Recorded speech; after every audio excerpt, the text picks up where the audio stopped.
Let us pray. Loving God, bless all those gathered here today as we come together in friendship and fellowship. Thank you for the blessings of our individual and collective God-given gifts. Place in our hearts the desire to make a difference to our families, to our community, to our country, and to the many cultures and people worldwide. Give us balance in times of distraction and uncertainty. Help us move towards our goals with determination, in all ways with an abundant sense of humor. Thank you for food in a world where many know only hunger, for our faith in a world where many know fear, for friends in a world where many know only loneliness. Please bless this food we are about to share, those who prepared it, those who serve it, and those who have worked to make today the special occasion that it is. For all of this, we give you thanks. Amen. Amen. When they got real,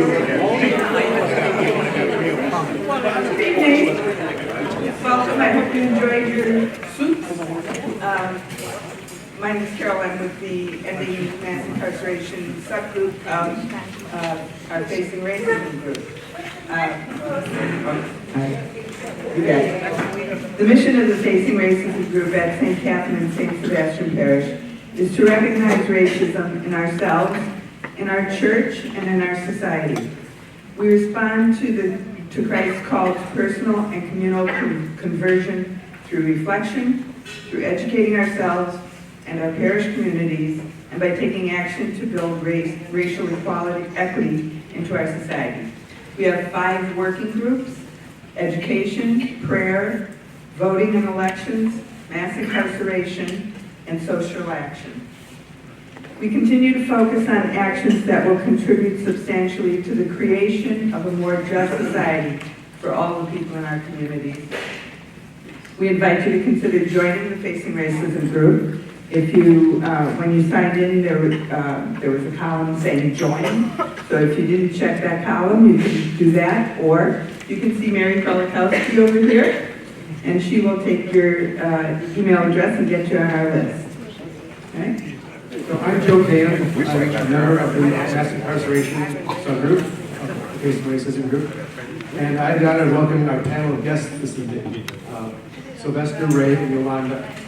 Their comments on issues related to race and the legal system will be facilitated by Wendell. Wendell is the Executive Director of Project Return, an organization dedicated to helping people return to the community permanently and positively. Project Return has walked alongside ex-incarcerated people and provided assistance with employment, housing, and counseling for 40 years. We are very pleased to have partnered with Project Return for this event. So please help me in welcoming them to the stage this evening, and I'll turn the panel moderation over to Wendell.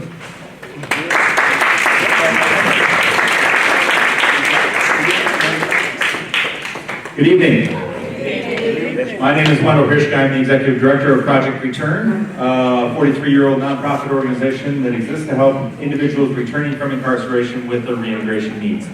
We appreciate you guys being out here tonight and to learn a little bit more from individuals who have lived experiences and were really the subject experts about what we're talking about here tonight. So I'm going to introduce them to you. These are 3 of the most amazing people that I've ever met. So Sylvester Jackson with Believers for Change. Yeah. Come on up. Yolanda Perkins with Freedom. And Ray Mendoza with Freedom as well.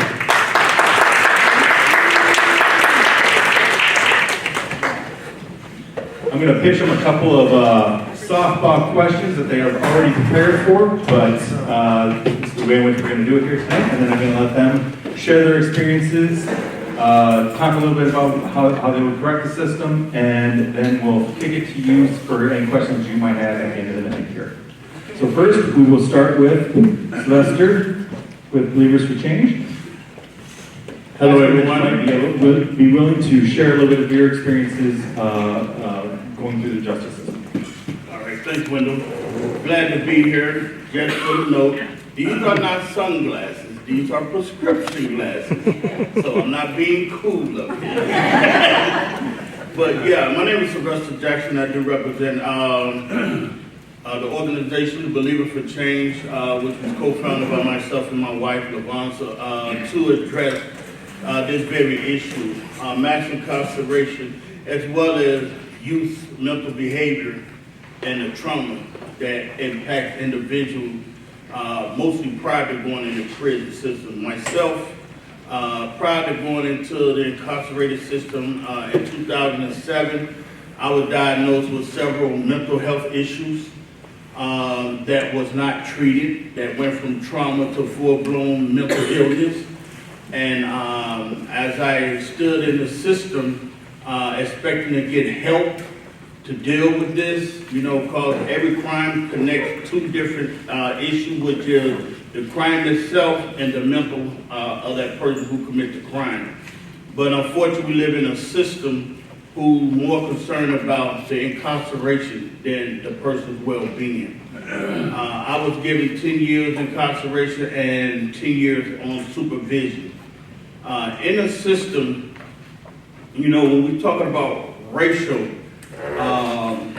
discrepancy, when I was first put in the system, I was sent out to Jackson Correctional, Black River Fall, where there was no black staff, no black nurses, no black anything, janitor, the whole staff was white.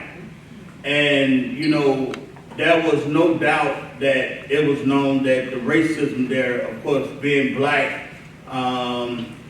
you was not allowed to do things that white prisoners was allowed to do and get away with. And to couple that, they, you know, penalize you by sending you to the hole, writing you tickets, stopping your canteen, just any way to annoy you. But the sad thing is in the prison system, you have the staff members that's there. Most of them come from places where they was raised hating blacks. And they're given jobs to oversee blacks. And in most of these communities, the black population is only the ones in the prison system. And of course, you all know what gerrymandering is, which how, you know, unfortunately, I found out that for the next 10 years, from 2010 to 2020, that the sheriff that should have been coming to Milwaukee for me was going out to Black River Fall, because there I was, you know, I was there when they did the what do you call it, the census, you know, and being ignorant to that, I was shocked to know that. But again, what we go through in the prison system, it's not just in Wisconsin, but I would like to point out some statistics here. In the United States, per 100 person per capita, Wisconsin is only 1% under the whole country itself. The United States is 664% per 100. Wisconsin is 663, 1% difference. The staggering number of blacks incarcerated per 100 in the prison system is 2,250 per capita per 100,000. White is 190. Now, when you think about the makeup of the black population in the state of Wisconsin, that tells you all you need to know. There is a fixed system that steers to lock as many people of color up as they can. And they use any means necessary. It's not, you know, a small thing to go online. I stay away from it most of the time lately, because when you go online, you just see the difference between how whites experience with police ends up and how blacks experience with police ends up, which starts that train to the prison system. It starts in the communities. Before I went to prison, I was arrested in Milwaukee. I was put in a cell for 3 days that was not allowed to make no phone calls. I was not allowed to go to the doctor. They withheld my medicine, including my blood pressure, hypertension, not hypertension, but diabetes, depression medication. And they was willing to let me die in there to get a statement. So it started at the jail, moved me to the county, where I stood 22 months in the county, while they continue to give me attorneys that's trying to get me 20, 30, 40 years as a compliment to what they thought I should get. And these the same attorneys supposed to represent me to get me off. But then I end up in the system in 2009.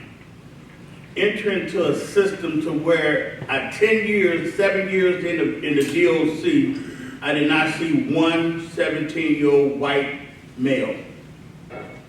I lost count of how many 17-year-old black males that's in the prison system. It was just that difference.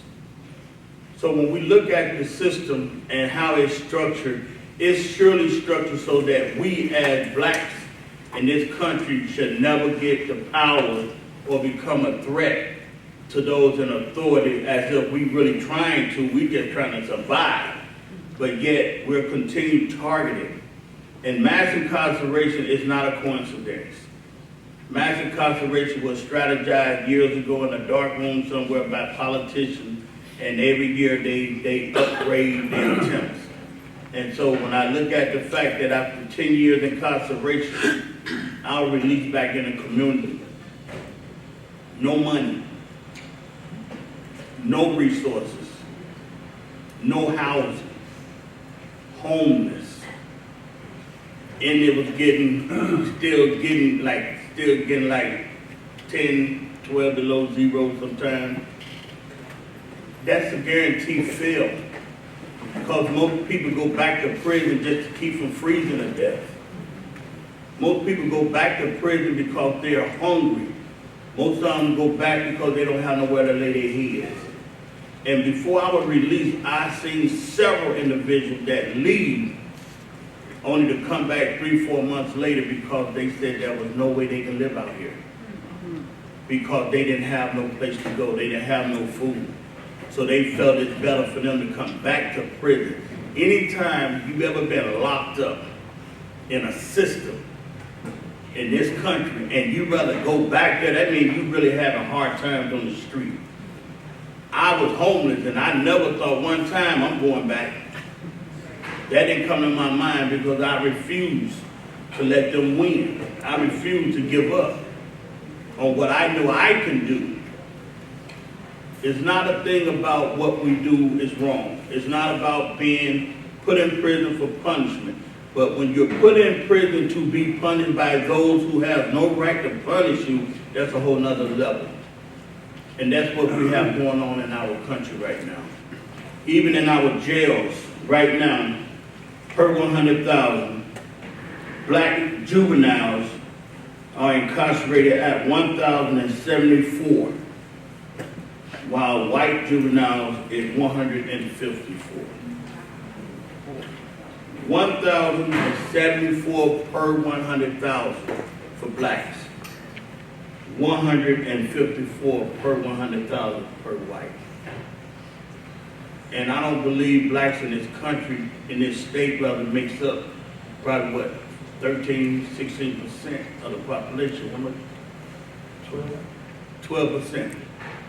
So, I don't want to hold a mic. I know everyone has a story they want to share, but with me, when I went to prison, I went ignorant, very ignorant. I didn't have no idea about Constitution, laws, and nothing other than what I've seen on Dum Dum, you know, that TV, what's that show?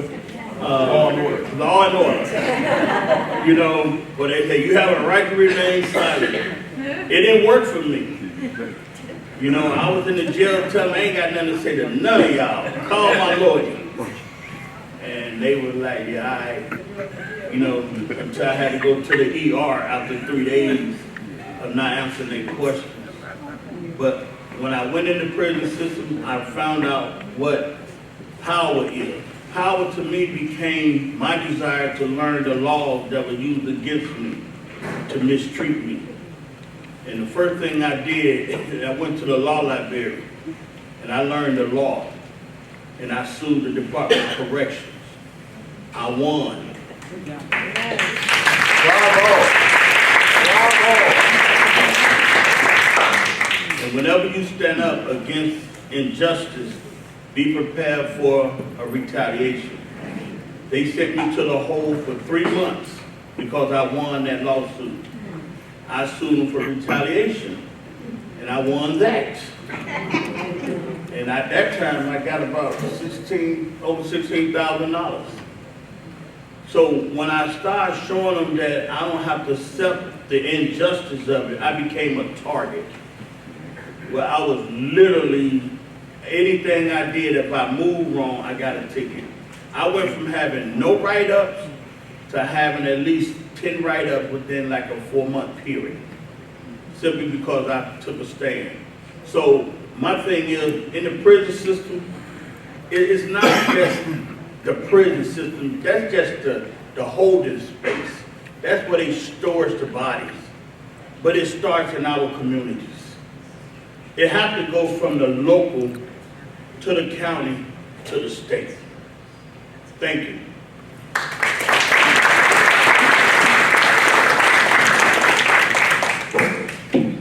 Hello everyone, I'm Yolanda Perkins. I am with Free, and it's not an acronym, and we do work around women in incarceration. And a little bit about my story. I was born into a system, so I'm biracial, so my mother is white. She did serve 17 years in prison, and so I grew up in foster care. I vividly remember us picking up my little brother, or picking him up before I even met my mother. And so I was born into foster care. Into foster care, and so I would get in trouble or have to go to jail for running away from somewhere that wasn't safe for me. And so that was the start of like my run-ins with incarceration. I would continue this cycle as I started to have children, as I started to grow into adulthood.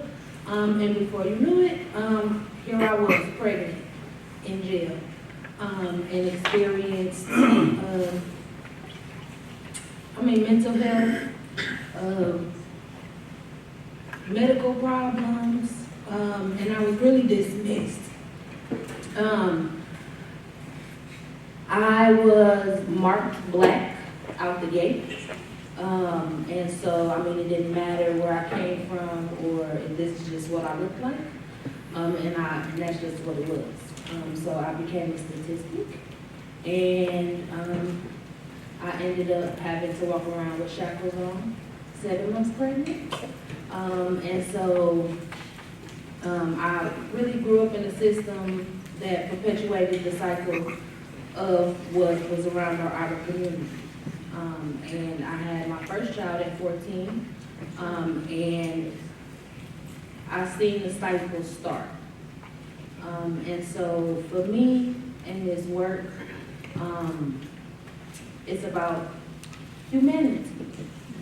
It's about putting love back into people. It's about reflecting on me and myself and wondering and not wondering, but making sure that I don't pass my triggers and my experiences and my traumas onto my children. So that I could break the cycle.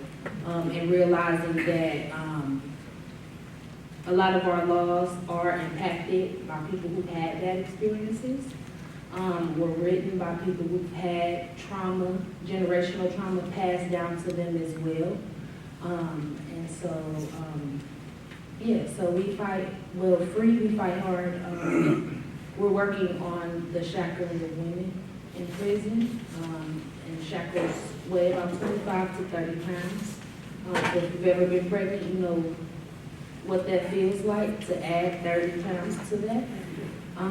But also to not be able to get the care you need mentally, physically, emotionally, but also what effects that carries on to the children of.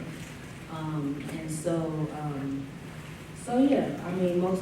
most of my other relatives, my father, other relatives, they couldn't take me in. So a lot of people were also locked up. Altogether, including, if I count all of my direct uncles and all of my direct aunts, there's about like 200 years that has been served in incarceration. So they weren't there to be a net with my mother there or my father. And so I think that's might be all I have.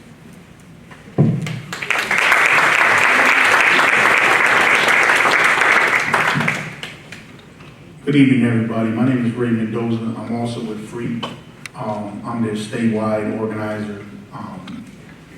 Basically, what I do is help the organizers around the state set up the circles of support for women that are returning from incarceration or women that have dealt with incarceration or the justice system.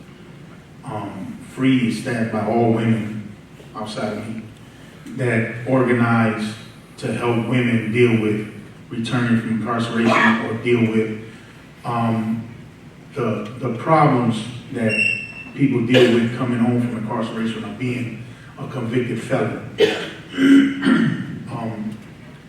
As far as my, I don't know how to follow these two, but I can say that in 1998 I was indicted by the federal government for violation of Racketeering Influence Corrupt Organizations Act, the RICO Act. I was facing 3 life sentences, and because I had 3 younger brothers on the case with me, my infinite wisdom was, I can't go to trial, because if I go to trial, my brothers are going to follow me to trial. And if we all go to trial, we're all going to get life. And I couldn't face my parents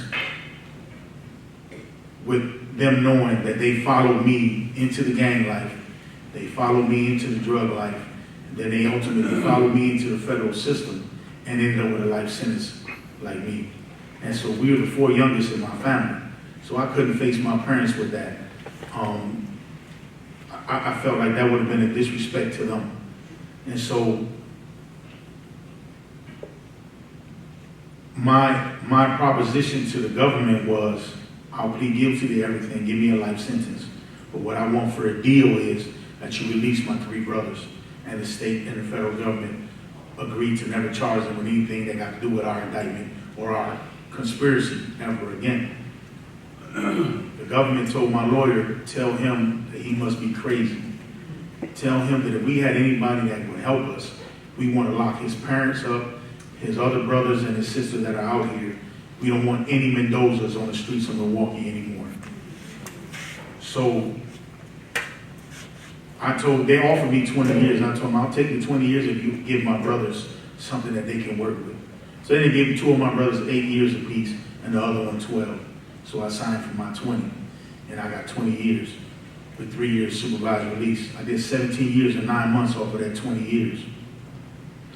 And in my travels in the federal system, I did time in 6 different prisons. And the only prison that wasn't in a white community was MCC Chicago, because it's right downtown.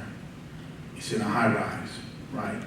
So I did time in Cumberland, Maryland, which is in the mountains of Maryland. I did time in Pine Knot, Kentucky, which is in the mountains of Kentucky. I did time in Atwater, California.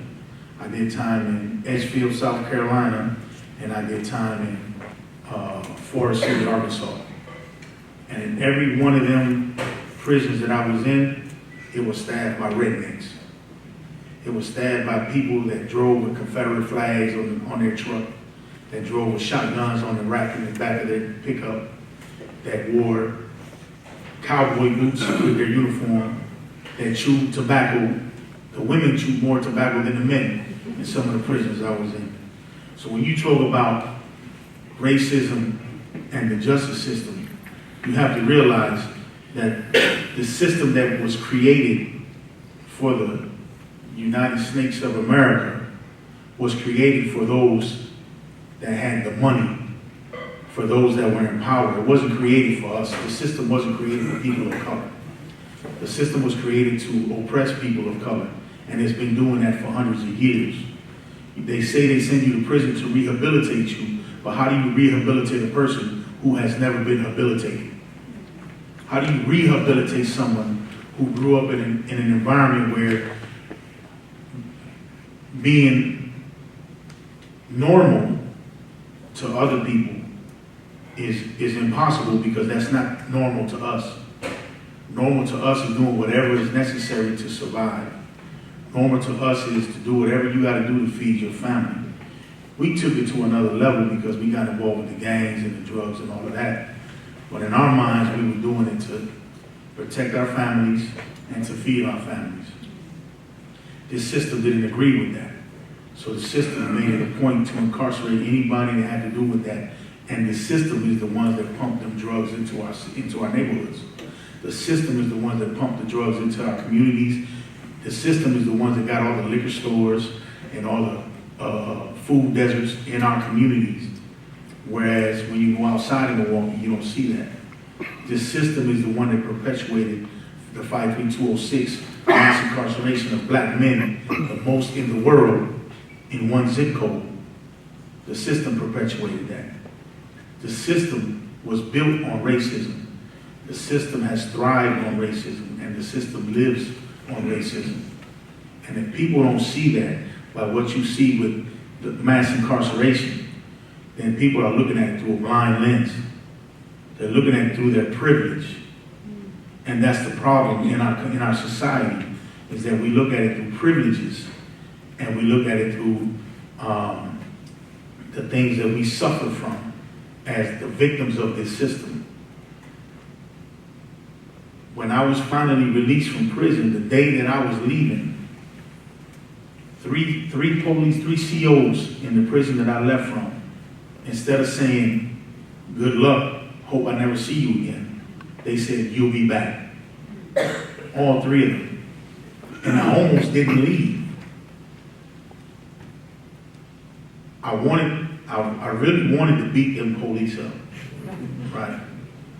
Because that led me to believe that they wasn't really trying to make me be a better person. They didn't care whether or not I went home or not, right? But because I had guys in there that really looked up to me and really wanted to see me prosper upon my release, they pushed me away from it and said, man, just go, get out of here, go home. One of my guys told the first cop that told me, he said, man, why would you say that to him? This man is just 17 years. Why would you tell him he'll be back? Like, that doesn't make sense. You're supposed to support us and send us home with a positive vibe so that we can survive out here and be prosperous out here. We made our mistake. We paid our debt to society. Now it's time for us to live like everybody else is living. That's not the case out here. Once you get that F on your report card, people look at you funny. People don't want to deal with you, especially if you got violent crime in your jacket. I was unfortunate enough to have to deal with a lot of violent crime in my case. So a lot of jobs that I thought I was going to get out here when I first was released, they told me they couldn't hire me because of my violent background. How do you not be able to work in a factory because you got a violent background? I couldn't even get a factory job because of my jacket, right? And that's just part of the racism in our system that people don't see right away. When you're especially a man of color, and you got this felony on your jacket, people look at you a different way. You're like a foreigner, not just in the country, but in the world. But it's so many of us that people should be used to seeing us, because you locked so many of us and gave us so many cases for no reason, right? And you got guys, white guys, who commit the same crime, and the judge says, I don't want to ruin your future because you have a bright future in lacrosse or in soccer or in something. But when a black man who's excelling in basketball catches a case, they hit him with the whole book. That's blatant racism. When they're killing black men because they have a gun, I understand that it's a threat. But when a white man killed a couple people and got caught eating somebody's face down in Florida, they took him in with no problem. He didn't get shot. He didn't get nothing. He didn't get tased, nothing. When the guy went and shot up the church in, I think it was North or South Carolina, they took him to Burger King. Arrested him without an incident, without shooting, and then took him to Burger King. That was a black man, he would have got shot dead. That's the blatant racism in our system today. The same thing here. I got beat up by the police because my cousin in 1972 killed 2 people, 2 police. We just happen to have the same name. The police beat me up because of what he did 11 years prior, when I was 2 years old. This is back under Chief Breyer. Yeah, y'all know now, right?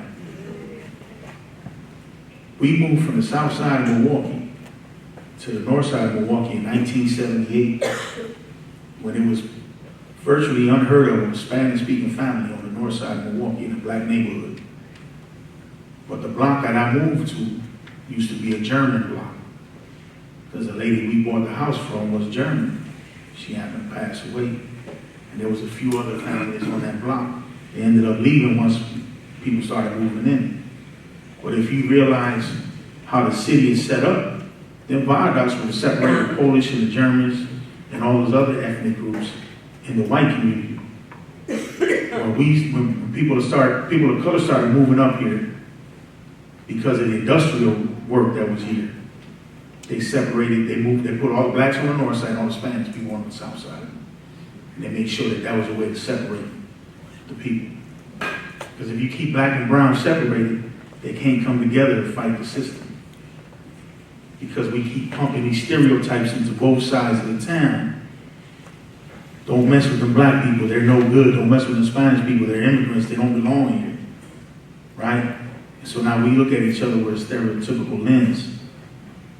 And we help the system perpetuate the nonsense that's going on in our lives every day. I didn't come home with the mentality of working in the community to end mass incarceration or to help people in the community that's coming home from prison. It just so happened that I ended up at Project Return at one of their circles of support. And that circle of support helped me deal with the issues that I was going through, coming through being released from the prison. And it helped me navigate through my supervised release so that I don't get revocated and end up back in the joint. So going to the circles of support with them, I ended up getting trained to be a facilitator of circles of support. And so I do that now. And then also I got trained to be a trainer to train people to do circles of support. And I also work at an at-risk high school as a restorative practices coordinator to help them deal with the problems within the school system, within the school itself, when the kids have problems with each other. So I'm doing everything that I can to stop people from going to the prison system. And then on top of that, if they come home from there, I'm doing everything that I can to help them to navigate their life out here. That's my story.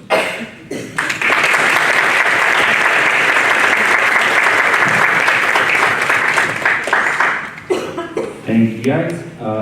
As you can tell, so it wasn't that long ago that in the state of Wisconsin, individuals like Sylvester, Yolanda, and Ray would not be able to do what they're doing right now, turning around and helping the community and becoming leaders in the community. And I applaud each and every one of you for doing that. I guess I would ask a quick question, and very quickly, because I do want to open it up to questions in the audience here. If there's one thing you could change about the system, what would that be? What to me would be changing community policing, because that's where it starts from. It takes the police in our community efforts to fill up the prison system the way it's filled up. So to me, to start at the bottom and work your way through it. And one of the things I believe will help is start venting officers coming through the police academy. Because some officers, and it's been a nationwide report of this, a lot of these neo-Nazis and other extremist group has infiltrated just about every police department in this country. And it shows when you go on YouTube and all that and see the results of a white cop beating a 17-year-old girl down with his fist. A white cop shooting an unarmed black man simply because they say his tags is bad. A white cop pulling a black mother out of the car and hauling her around while her child is trying to defend her. Because these Nazis and all these extremist groups have infiltrated the department that's supposed to serve and protect. But instead, they're policing the black community. So to me, the one thing I would change is the community policing policy and start vending the officers, especially giving them mental health evaluation. Thank you.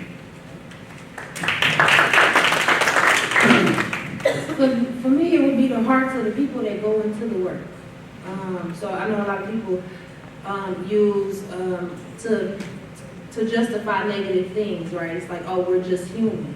Like, no, let's just be human and use our hearts to think about everybody.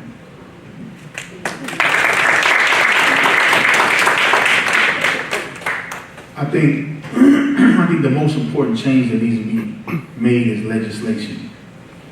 Right now, I'm working with a group called Dream.org that is lobbying legislators to change the crack law. Right now, the ratio is 18-to-1, crack to cocaine, which means if you get caught with a gram of crack, you get sentenced to 18 grams of powder cocaine. And it's like that because the only people that are being charged and convicted for crack cocaine is people of color. And so a white man that gets caught with a kilo of cocaine might do 5 years for a kilo of cocaine, but if a black man gets caught with a kilo of crack, he gets sentenced for 18 years, which is almost a life sentence. And so we're working to get that changed, to get the ratio changed to 1-to-1 and make it retroactive so that the people that are still doing time from 1994, which our president is one of the ones that authored the bill, the 1994 crime bill, along with Bill Clinton, that put that in play. People are still doing time since 1994 for crack cocaine. So I would change, the first thing I would do is change legislation to make it even across the board and make sure that when you get charged and convicted and sentenced, your skin color doesn't play a role in that.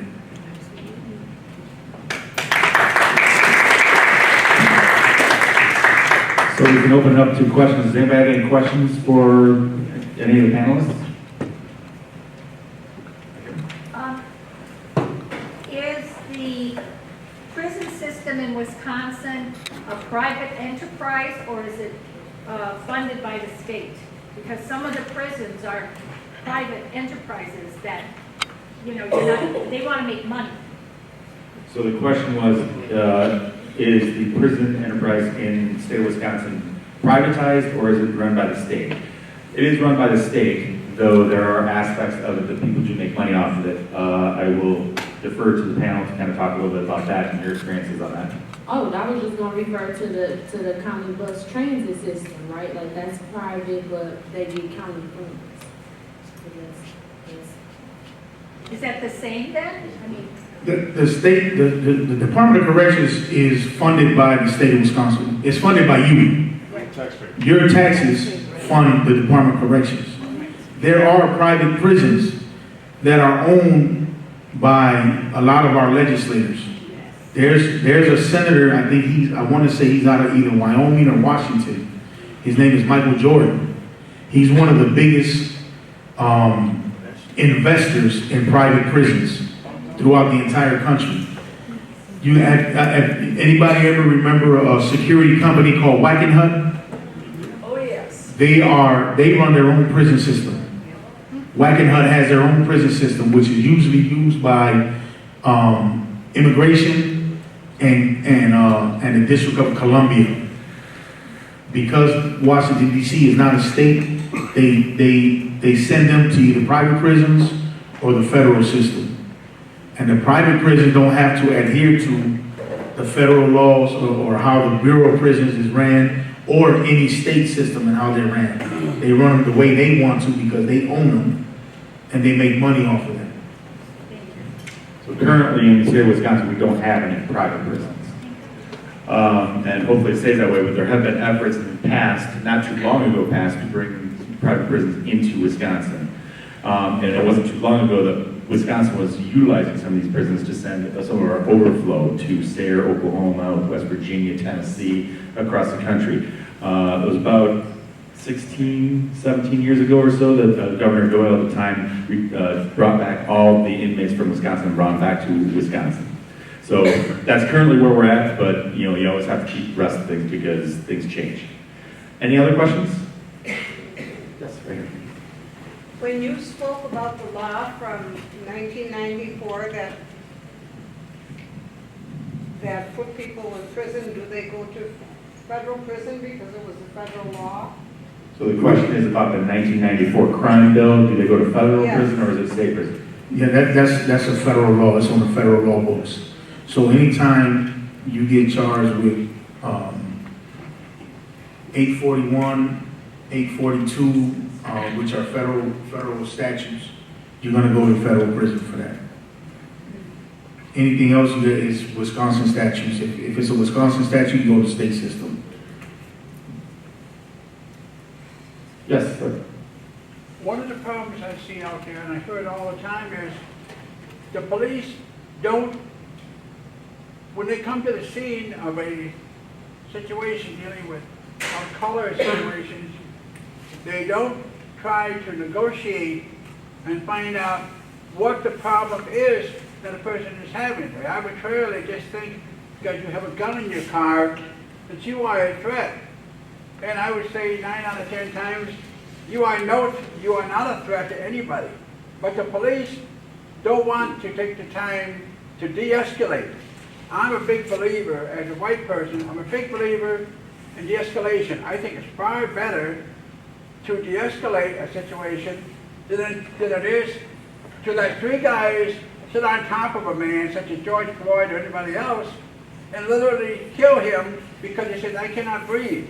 When somebody says you cannot breathe, you get yourself off of that person and you get medical aid.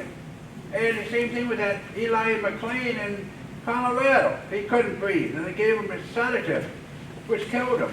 The police are not mental health professionals. We've got to get this idea that they are God Almighty out of our heads and realize that these policemen need certified clinical professionals that will work with the person. I'd rather see a person not be wounded or shot. I'd rather see them get medical treatment. Most of these people that you hear about do not deserve to be in jail, period.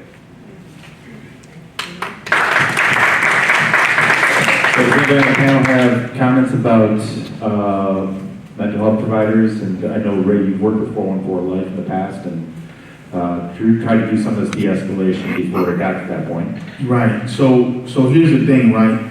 The only thing that you need to qualify to be a police officer is a high school diploma or a GED. That's all you need. Once you get into the academy, then they'll send you to school for criminal justice. You'll learn all that stuff as you're going through the academy. But the only qualification is a GED or a high school diploma. And that you don't have a felony record. That's it. So, yeah, as far as having mental health and understanding of mental health,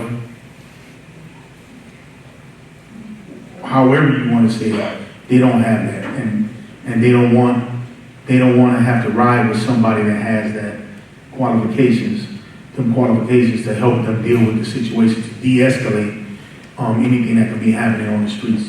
They would rather just do exactly what they do, and that's police our communities. But then you need to change that policy. They can no longer take that cavalier attitude. Oh, we don't have a professional alongside of us. Therefore, you've got to say, if you're going to do that, then you can no longer work at the federal level as a policeman or local municipality level. That's got to change. Pastor. Yes. first gentleman spoke about the fact that you were kept in jail for 3 days without medication, without medical treatment. I can tell you from personal experience with students I've worked with, as well as in my family, that's not an uncommon thing that happen in jail. So my question to you is, I'm a concerned person who feels that, you know, I've seen the effects of taking someone who's taking a lot of mental health medication and abruptly stopping it. How can we get that so that doesn't happen in the incarceration system? Well, we got. So the question is, how do we address people not getting the medication that they need? How can we correct that so that it doesn't happen like it happened to you, Spencer? Well, one of the things we have to remember the power that we hold as citizens, and that's the power of voting. Most of these individuals that's in these elected seats, the chief of police, the county sheriff, these individuals are elected officials. And if they can't rule and control those that's under them, then they don't have the right to be over them. And the way to change is like I remember when Kevin Carr, the Secretary of the Department of Correction, come in. One of the first things he done is start changing the way people in prison were called. He did not allow people to be called prisoners, inmates, and all of that. He said, people's in our care. And that made a difference. Once he got it to go downhill to where every prison was using that, it kind of makes people, you know, behave different. When you being degraded, then you always offensive. So I think one of the ways to change it is use the power we have to get these people who's in these offices, who is allowing this renegade attitude in our community, to remove them. I like that answer. So you're pretty much saying we need to encourage our legislatures to humanize what's happening in these systems. As a whole, exactly. I mean, anyone that's elected in office should have they shouldn't have the right to just be there. They have to be worthy to take those seats. And if we don't hold them accountable, and we're being held accountable when we, in Wisconsin, give an example, I'm on papers, meaning I'm on extended supervision to the year 2027. A phone call can get me locked up, and they're holding me accountable. And on top of that, I work and get no right to vote, but I have to pay taxes. So in order to change these things, you have to change the legislators that make these laws, change the politicians that's in these positions, and I don't care what color they is, because to me, just because you black, you don't deserve to be in the seat. Just because you white, you don't deserve to be in the seat. If you don't have the best interest of the people that you're supposed to represent, then you need to be voted out of office. Absolutely.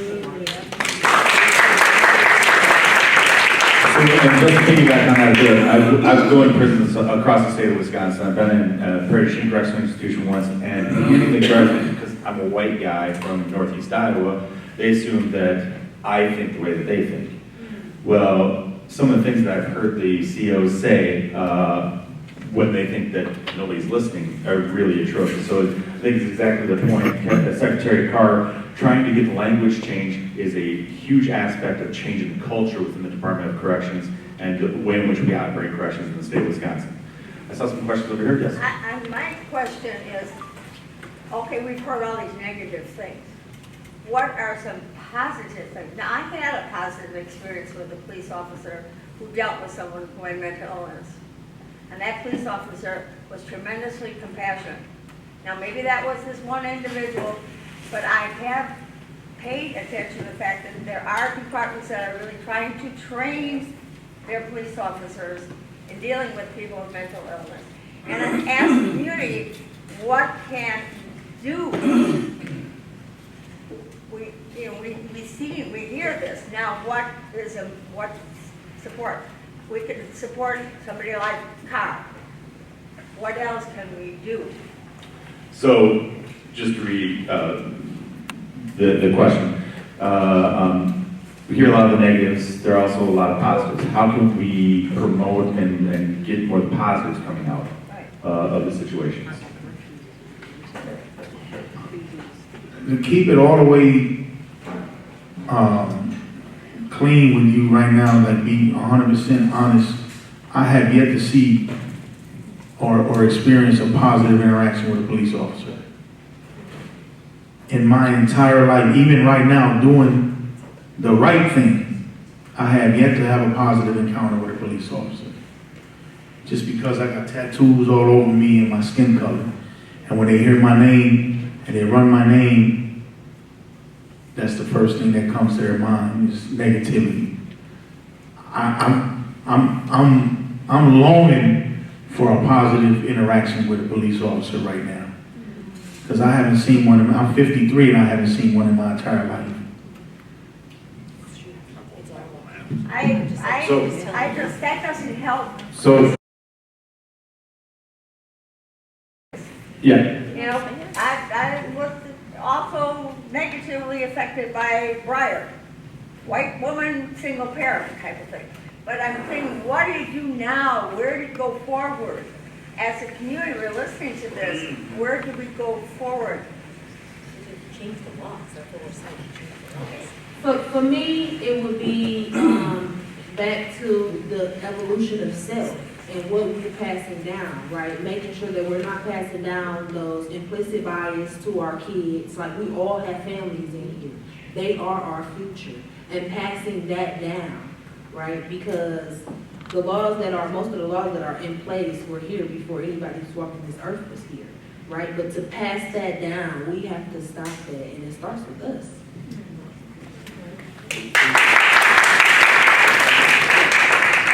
And I also want to respond because when you look at the situation in our community, it's not the same as in your community. I do have positive, memories from police officer recently, and that was at this Faith in Blue event, which I'm glad to see is starting to pick up momentum, which the people in the faith community get together with the police and have events at different parks and have young people there to try to bridge the gap between, cultures. And so that to me is positive. But as a whole, our community is, like the gentleman said in his statement, in our black community, when the police typically stop a black person, it's automatic aggression. It's not how you doing, sir, it's automatic. You assuming the worst of the worst, it's adrenaline going, and the black person feel like if they don't do what they're supposed to do, they're gonna die. So how do we stop that? Like I said, go back to holding the people accountable, that's hiring these individuals in our police station, in our community, and make them accountable.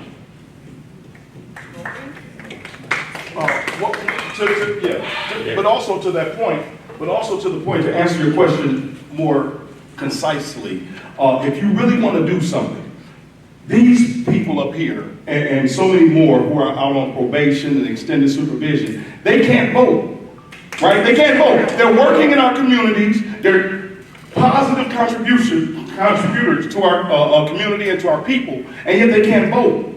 That's wrong. So what you can do is contact your legislator and say, hey, how come people on probation and parole who are out here doing the right thing can't vote? We think they should be able to vote. If you welcome them back from their incarceration as American citizens, then they should be afforded all the rights of American citizens. And that starts with voting. And that's not a unique concept. There are many states across the union that do exactly that. So that once an individual is returning from incarceration, in fact, there's one state union that they take voting booths into prisons. People never lose that right. Unfortunately, in the state of Wisconsin, you got to be off paper off probation and parole before you're allowed that right. But that is something that can be changed and wouldn't cost us a dime to do. I see a question back here. Nope, you. You're right. My thought is that we don't know what happens, like if you're on a jury trial and you're being tried for a crime, we don't know what the sentencing is. How do we find out the disparity in the sentencing? Because I'm sure that a white person is not, for the same crime, is not going to get sentenced the same as a person of color. How can we get involved in that? So the question is, how can people know what the differences and disparities in sentences are, especially if you're serving on a jury, so that you know that before passing judgment? One of the resources that I use that cover all 50 states is called Prison Initiative, Prison Policy Initiative. They comes out with reports. And locally, anything happening in the county is also public information, state public information. And sometimes you have to file an open public request, but you have access. You should be able to get access to anything, especially like if you're on a jury, you're supposed to be able to ask the district attorney that same question and get answers. You know, because one thing about it, you have the right to have everything that you need to make the right decision for the person who's on trial. And one of the things that this state does better than anyone is keep black people off juries. The typical jury in Wisconsin, in Milwaukee, is a black person sitting in front of an all-white jury, maybe one or two blacks that probably don't really know what black is.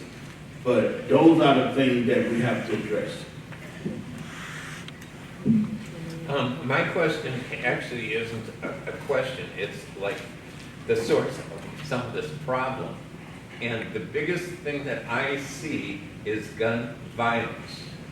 Now, 10 years ago, I don't believe I saw the large disparity between who carries a gun and how they're incarcerated. I mean, that's the point I'm trying to make, is that if all of these guns are available in a large proportion of blacks feel they need to carry a gun for their own personal protection, and then all of a sudden in the gang situations they're filing back and forth and innocent people are getting shot and killed in some situations. How can we deal with this source of some of this problem before it gets to the jury system, prison system?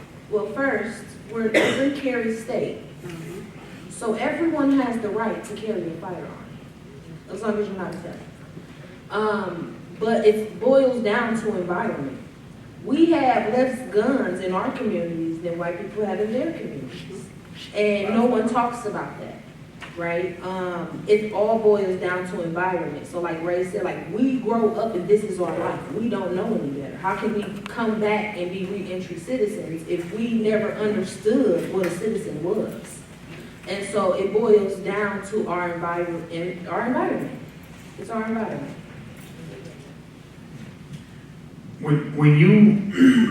When a police officer encounters somebody with a gun, the first thing that they notice is their skin color.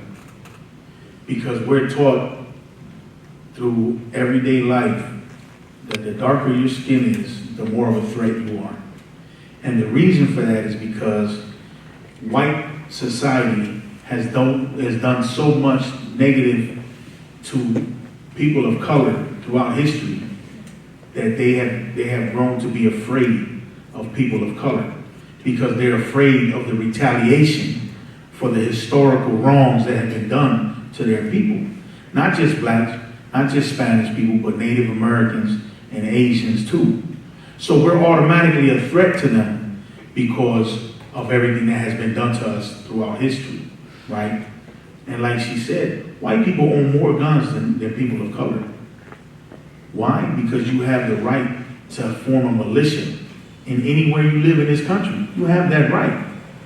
And you have the right to bear arms. It's in your Constitution. You have the right to bear arms. But we don't have the right to bear those arms because we're a threat to the white society. We're a threat to the powers that be. Because if we come together as people of color, we can overthrow the powers that be. Because population-wise, we're more. When you talk about all people of color compared to white people, there's more of us than there is of you, right? And so that threat is imminent. And so as soon as they see one of us with a gun, we're a physical threat to them. And they want to eliminate that threat. And they don't get trained to shoot to hurt somebody. They get trained to shoot to kill. That's the only way they know how to eliminate a threat, is to kill them. If you pull the gun on me right now and I pull mine, I'll shoot you in the kneecap and make you drop your gun. Right? But I'm not a cop. If I was a cop, I'd shoot you between the eyes and make sure you don't be able to shoot me.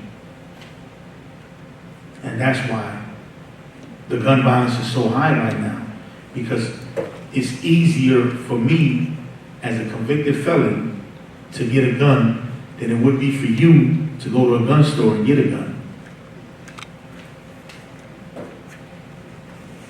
But when I get the gun, I'm a threat to the whole world. When you get a gun, you're protecting your family and your possessions. But the point I'm still trying to get at is that blacks are shooting blacks. It's not, white shooting. Well, that's, whatever the situation is, but they're fighting their own selves. Okay, That's the concern I have. I want to say first, your first question. The guns in the black community didn't just drop from Israel, China, Afghanistan. When you look at the guns in the black community, in most situations, white gun dealers get them there. Gotcha. Why? Because of the self-genocide that goes on in the black community. But it's not that blacks only kill blacks, whites only kill whites. You look in the white community, the majority of these mass murders that goes on in the white community is whites against whites. When these whites goes on their rampage, they goes out and they kill multiple people of the same color. So in the black community, the crime is high against the black because that's what's in the community. Blacks is in the black community. But when you look at the guns in our community, I used to run the street in Chicago with an Israel-made Uzi, fully automatic with the Israel label on it. I never been to Israel. We had AK-47 from China. Never been there either.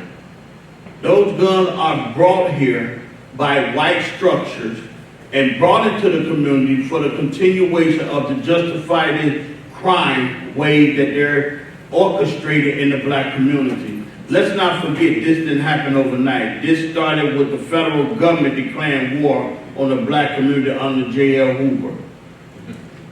Thank you.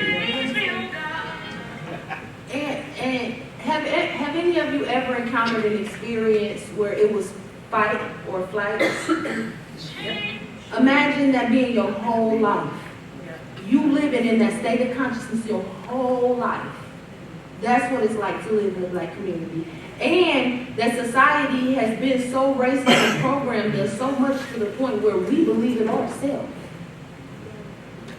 We sit here and champion for our 10-year-olds to go to prison and be charged as an adult because that's how much we accepted the same program.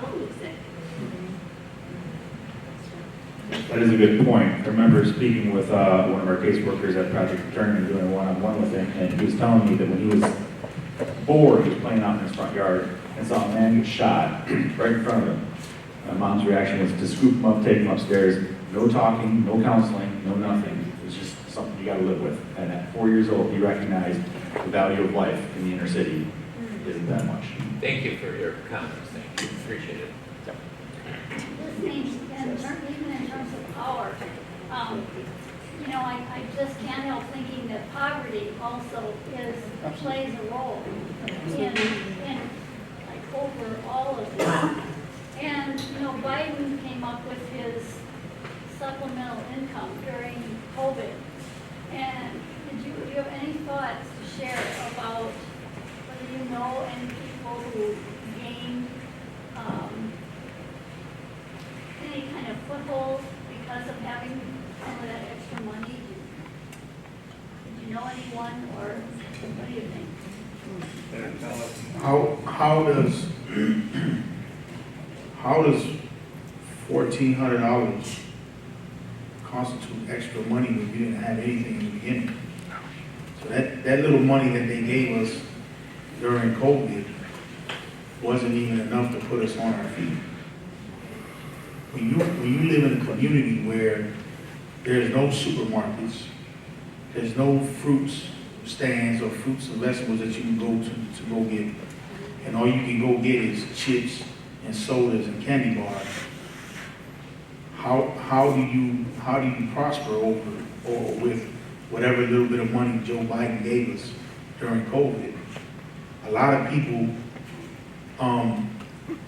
started being able to sustain their family because they were given extra money on unemployment, because they were given extra food stamps during COVID. That's how people were supplementing their income and sustaining their families. It wasn't just the COVID money that came, it was all the extras that came in behind that. But it still left people behind compared to other people that had jobs that instead of going to the office were working from home and still collecting a paycheck. There's a difference when she can't go get the same kind of job you had growing up or to be able to feed your family because of her skin color and because of her background, right? We already know that women don't get paid as well as men do. Now put yourself in the position of a woman of color with a conviction. She don't even get as much as you as a white woman with nothing in your background. Now look at the men.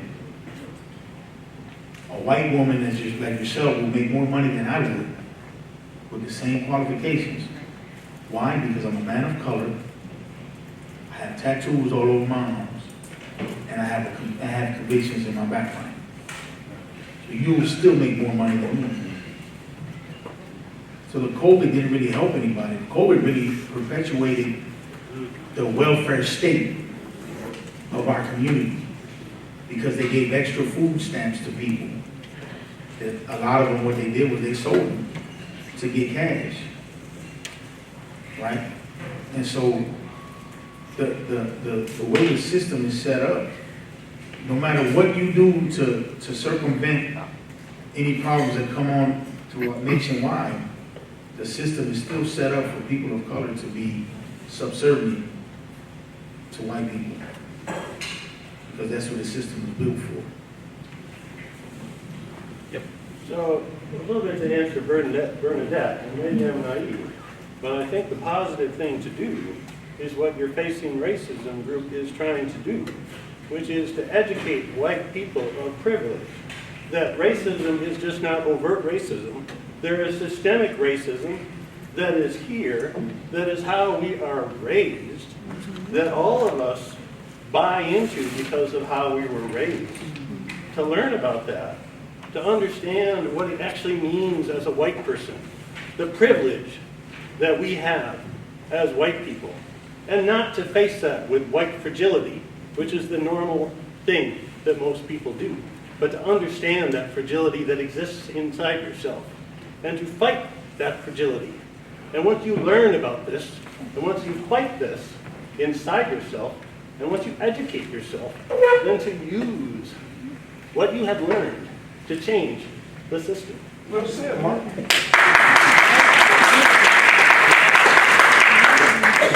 So very similar, what I was going to say is basically what I've heard time and time again is our job is to use our sphere of influence to make change. And the way we make change is changing the laws, right? And so what we do, that's what I'm saying. So go to your law enforcement and find out, do they have body cams? Yes or no? Are they doing mental health assessments of their police officers? Yes or no? Like find out in your community what's happening. You can do that. You can ask those questions and you can determine exactly right where you are, what is actually happening, and be a pain in the butt and find out, because technically that stuff should be happening. Because if it's not, then there's no way to prove that it's not being fair. And that exactly what was being said about these police officers. If we want them to be fair, we have to hold them accountable. So all of that can be done, and that's up to us. Like if we all have various spheres of influence that we can use. So use your vote, ask questions, make sure these policies are being followed, encourage new policies, call your legislator, know your legislators, know the laws that are being put out there. I mean, all of that, I'll be honest, there's so much when I learned about how just horrific our systemic racism is. It's well, we'll class together, and it's really sad. It's And generational. it is. It's generational. There's generational wealth. There's intention. It's malicious. You want to do something, and we can. All right, so final thought or question right here? I have a question.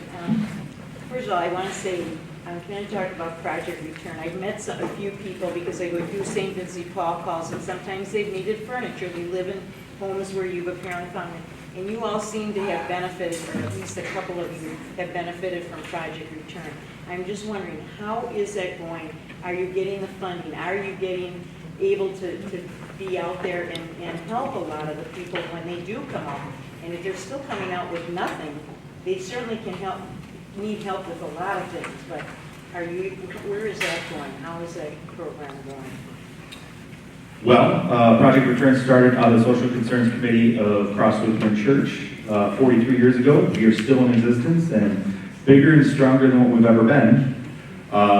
Would I say we have all the funding we need? No, but I've also been blessed and been told this by former board members that we take a dollar and can stretch it further than any other organization he's ever been a part of. And then we will continue to do that because the need is so great.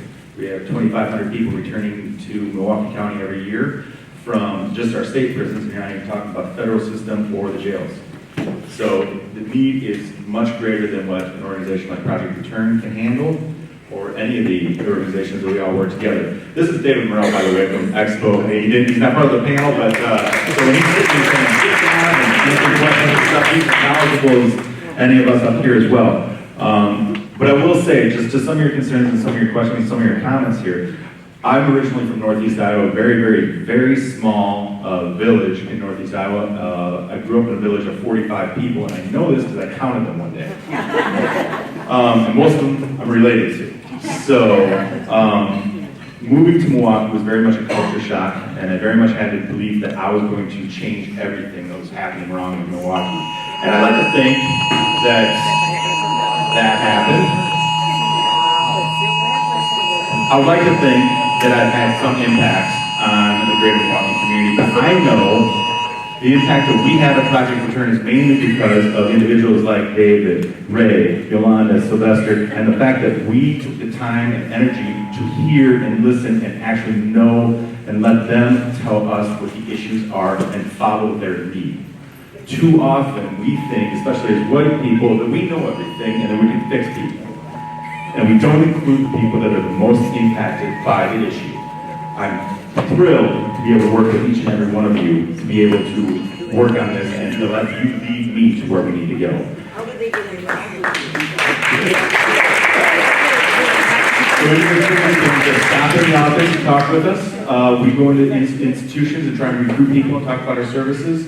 We have worked with the Department of Corrections to get referrals into some of our programs, trying to help the Department of Corrections as well understand how to better work with individuals, people in their care, which is a fantastic change that they've done there. But also, working with faith communities like St. Sebastian and St. Catherine's to be able to be a referral network into our services and to work with organizations like St. Vincent Paul.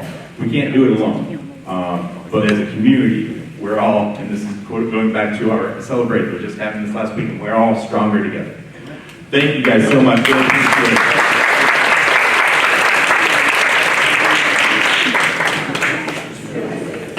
Okay, just a couple of closing remarks. Thanks again so much to our panel and to Wendell. We really appreciate it. People want to know what they can do. The purple sheets on your table are some action steps. One is supporting Project Return with a QR code there. You can also consider joining the Facing Racism group. And then the other sheets have a little more detail on it, but also on the bottom is we're going to start a book discussion group on Facing Racism. We're going to read it the new Jim Crow and have some discussions about that in January. So please scan the QR code, go through the Google form, and we'll get in touch with you when those dates are set.